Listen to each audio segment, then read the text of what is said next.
გულისხმობდნენ, აქ საუბრები გრძელდება სულ მცირე აშშ-ს პრეზიდენტ დონალდ ტრამპის თქმით, მაგრამ ამ დროს სპარსეთის ყურის ქვეყნები თავდასხმის ქვეშ არიან. ირანმა წარმატებით შეაჩერა ისრაელი, რომ არ დაესხა მის პროქსის ბეირუთში. ჰორმუზის სრუტკრუტე კვლავ ძირითადად დახურულია ამ ბლოკადის გამო.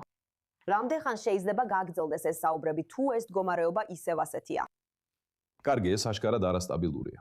და არასტაბილური სიტუაციების ბუნებაა, რომ საბოლოოდ ისინი კრიტიკულ წერტილს აღწევენ და რაღაც ხდება. ასევე ბუნებას არ უყვარს არალოგიკურობა. და საბოლოოდ აბსურდული სიტუაცია შეეჯახება ისეთ მოულოდნელ მოვლენას, რომელიც ყველაფერს შეცვლის. მაგრამ რა შეიძლება იყოს ეს, არ ვიცი.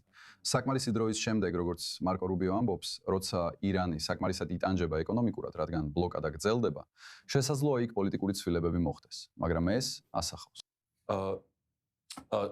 ფუნდამენტურ, ძალიან ღრმა და ძალიან დამთრგუნველ სტრატეგიულ რეალობას.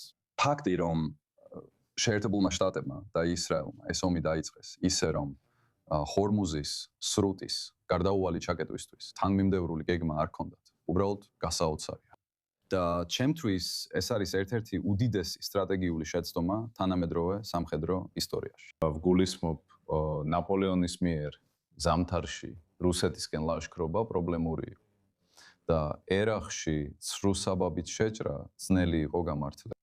მაგრამ აქ საქმე ჰქონდა შემთხვევასთან, როცა ცენტრალური სარდლობა CENTCOM იცოდა, რომ ეს მოხდებოდა, 10 წლეულების განმავლობაში ომის სიმულაციები ჰქონდა ჩატარებული. მე ვარაუდობდი, როცა ომის ადრეულ ეტაპებზე უჭერდი მხარს, რომ გეგმა არსებობდა და რომ ისინი ძალიან დარწმუნებულები იყვნენ, რომ რეჟიმი რამდენიმე დღეში ან კვირაში დაეცემოდა და რომ რაღაც ჰქონდათ შეთანხმებული ირანის ისლამური რევოლუციის გუშაკთა კორპუსთან, სამხედროებთან ან ქურთებთან. და ვიცით, რომ ეს მცდელობა იყო. ან რომ არსებობდა გეგმა, მაგალითად, ჰორმუზის სრუტის გასწვრივ ტერიტორიის დაკავებაზე, არა მთელი ირანის, არამედ იმ ტერიტორიის, ან მათი ყველა სარაკეტო დანადგარის განადგურებაზე და ყველა დრონის განადგურება რთული იქნებოდა. მაგრამ არაფერი იყო, აშკარად არაფერი. და ასე შეშვებაში ისე ჩაერთო, რომ დასავლეთის ალიანსიც კი გვერდით არ ყავდა. თუ ეს უნდა გაკეთებულიყო, ეს მაინც მაშინ უნდა გაკეთებულიყო, როცა ნატომ მზად იქნებოდა მთელი თავისი ძალა ირანის წინააღმდეგ გამოეყენებინა და დარწმუნებული იყვნენ, რომ ჩინეთი მაინც ნეიტრალური დარჩებოდა. ამ ყველაფერიდან არაფერი მომხდარა. ესე რომ, ეხლა თუ ვივარაუდებთ, რომ აშშ-ში არ სურს კინეტიკური ომი თავიდან დაიწყოს, ყველაზე ნაკლებად ცუდი ვარიანტი, რასაც მე ვხედავ, არის არა მხოლოდ ბლოკადის გაგრძელება, არამედ მისი გაძლიერება, ისე რომ იყოს სრული საზღვაო სახმელეთო და საჰაერო 360 გრადუსიანი ბლოკადა. და ემბარგო, რომელსაც დასავლეთის ქვეყნები დაუჭერენ ხარს. გულისხმობ, ყველა უნდა იყოს ერთ მხარეს, რადგან ეს ნამდვილად არის და უნდა იყოს ირანი, მთელი დანარჩენი მსოფლიოს წინააღმდეგ. და გულისხმობ ჩინეთსაც, მესმის, რომ ჩინეთი ირანიდან ნავთობის ნაწილს იწერს და ეს ირანის ნავთობის ექსპორტის უმეტესი ნაწილია. მაგრამ ის ამაზე დამოკიდებული არ არის და არ უნდა რომ ეს დიდხანს გაგრძელდეს. და ერთადერთი გზა, რომ ირანის რევოლუციურმა გვარდიამ გაიგოს, რომ მათ არ აქვთ ის სტრატეგიული, ასიმეტრიული სტრატეგიული ბერკეტი, რაც გონიათ, არის სრულიად მტკიცედ შეკრები. საერთაშორისო ალიანსი. და ამისთვის ტრამპს მოუწევს ევროპელებთან ურთიერთობის დალაგება. მას მოუწევს გააკეთოს რაღაც, რაც შეიძლება ცხოვრებაში არასდროს გაუკეთებია. ანუ ბოდიში მოიხადოს ნატოს მოკავშირე დანიისთვის გრენლანდიაზე შეჭრით მუქარის გამო და ასე შემდეგ. ეს საჭიროებს იმას, რაც ამჟამად აშშ-ში ძალიან ცოტაა, დიპლომატიურ მოქნილობას. რა თქმა უნდა, ამ დროისთვის კვლავ ხედავთ, რომ რეგიონში ამერიკის შეერთებული შტატების ძალებია და არა ის საერთაშორისო ალიანსი, რომელსაც თქვენ ახსენებთ. არც კი მიახლოებულია. ჯონათან, რაც შეეხება აქ მყოფ ამერიკულ ზაზალებს, CENTCOM აცხადებს, რომ მან ჩამოაგდო ზოგიერთი ირანული რაკეტა, რომელიც სპარსეთის ყურის სახელმწიფოების მიმართულებით იყო გაშვებული. ალბათ ვიხილავთ ირანის მხრიდან კიდევ უფრო მეტ უკმაყოფილებას სპარსეთის ყურის სახელმწიფოების მიმართ. რამდენ ხანს მოუწევთ ამერიკულ ძალებს რეგიონში დარჩენა იმისთვის, რომ არა მხოლოდ სპარსეთის ყურის ალიანსები, არამედ აქ არსებული საკუთარი ბაზებიც დაიცვან?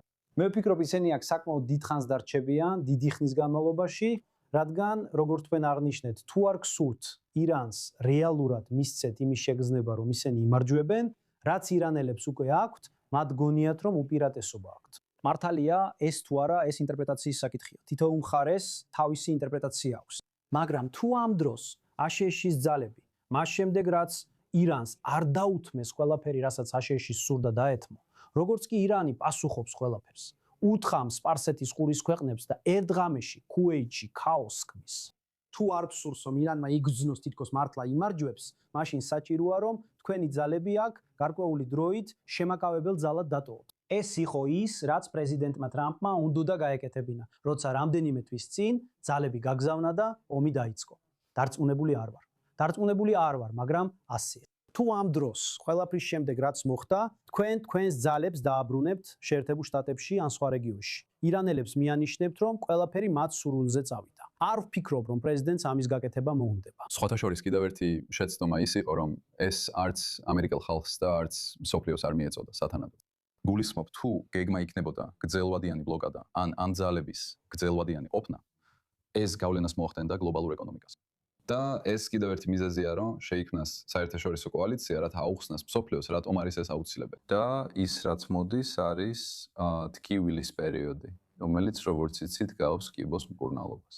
და ეს ყველაფერი არ გაკეთება. ომი, როგორც კი დაიწყო, არაპოპულარული გახდა, რადგან ის არავის აუხსნია.